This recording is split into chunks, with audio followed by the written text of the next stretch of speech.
Parés de leurs plus beaux vêtements, les fidèles ont pris d'assaut la mosquée du mont Arafat à la Riviera Bonhoumé afin d'effectuer la prière de l'Aïd el-Adha. Après les 2 unités de prière, Cheikh Oulaïma Ousmane Diakité a prononcé le traditionnel sermon autour du thème national, la responsabilité du citoyen dans la consolidation de la paix.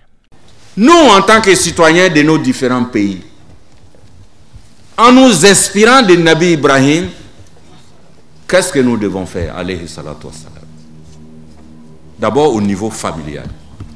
Nabi Ibrahim a tout fait pour avoir une famille exemplaire, dans laquelle il y avait la concertation, dans laquelle les valeurs de partage,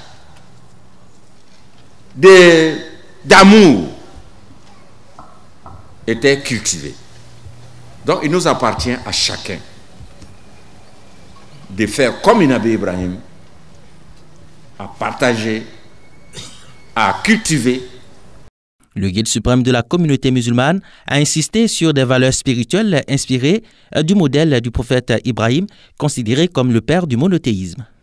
Priez aussi pour l'ensemble des donataires, comme je l'ai dit dans le sermon, tous ceux qui ont contribué pour que les musulmans fêtent bien la Tabaski.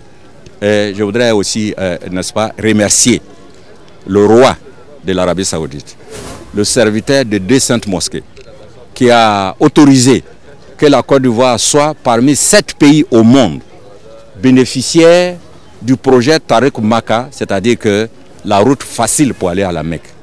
Ça veut dire quoi? Les Saoudiens amènent leurs frontières jusqu'à Abidjan ici. Les pèlerins font toutes les, n'est-ce pas, formalités, de sorte que quand ils montent dans l'avion, qui descendent en Arabie Saoudite, tout est déjà réglé à Abidjan.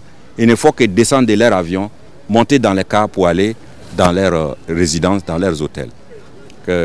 C'est une reconnaissance.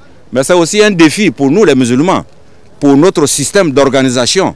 Je voudrais donc profiter pour prier pour tous ceux qui travaillent à l'organisation du Hajj.